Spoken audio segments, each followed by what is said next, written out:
প্রথম যে মোহনবাগান অমর একাদশ এখানে আজকে স্থাপন হবে।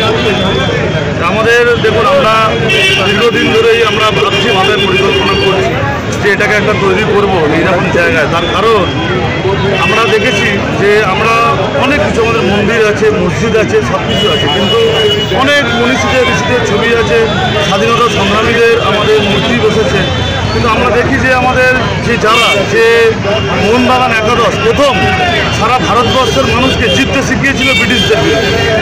আমাদের বহু স্বাধীনতা সংগ্রামীরা লড়াই করেছে, তারা উদ্বুদ্ধ হয়েছিল, সারা ভারতবর্ষের মানুষ উদ্বুদ্ধ হয়েছিল এই 11 জনের লড়াই দেখে, লড়াই সংগ্রাম দেখে, যে একটা বুট পড়ায় ইংরেজদেরকে সেই মাঠেতে একটা খালি পায়ে আমাদের ভারতীয়রা হারাতে পারে, এই প্রথম দেখিয়েছিল এই 11 জন বীর মোহনবাগানের সৈনিক। তো তাদের মূর্তি এখানে আজকে স্থাপন করতে পেরে শুধুমাত্র আমরা নয়, আমরা হাওড়াবাসী গর্বিত যে এনাদেরকে আমরা আমাদের হাওড়াতে মূর্তি প্রতিষ্ঠার মধ্যে দিয়ে আমাদের বর্তমান প্রজন্ম এবং ভবিষ্যৎ প্রজন্ম এদের লড়াই, এদের সংগ্রামের ইতিহাস তাদের কাছে ছিল স্মরণীয় হয়েছে। দাদা, যে প্রেক্ষাপট, কোনো রাজনীতিতে যাবো না, রাজনীতি করার জায়গায়, আর মোহনবাগান সব রাজনীতির ঊর্ধ্বে, এটাকে মনে রাখতে হবে। মোহনবাগান সমস্ত রাজনীতির ঊর্ধ্বে, দল, মত, ধর্ম, বর্ণ নির্বিশেষে আমরা যারা মোহনবাগান প্রেমী মানুষ আছি, তারা প্রত্যেকে আমরা শুধুমাত্র মোহনবাগান প্রেমী।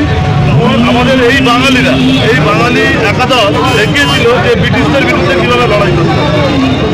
আমরা ভারতীয় হিসাবে সেদিনকে গর্ববোধ করেছিল যে না, বাঙালিরাই একমাত্র পারে, বাঙালিরা আজকে যা পারে সেটা অন্য আদার্স রাজ্যের মানুষরা সেটা অনেক পরে ভাবে।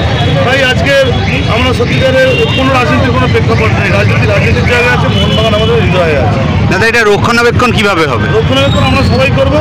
এই আমাদের এখানে অনেক মেরিনার্স আছে, তারা আছে, এখানে আপনি আছেন, আমরা আছি, এখানে সবাই আছে। এই তো আমাদের শ্যামলদা আছে, শ্যামল মিত্র, আমাদের এবারে আমাদের হাওড়া থেকে মোহনবাগানের কার্যকরী সমিতিতে হকি সচিব হয়েছেন, আমাদের কাছে গর্বের বিষয়। তা আমাদের এখানে আরও অনেকে আছে, আমাদের যারা মোহনবাগান প্রেমী আছে, এটাকে আমাদের রক্ষণাবেক্ষণ করতে খুব একটা অসুবিধা হবে। আমরা সবাই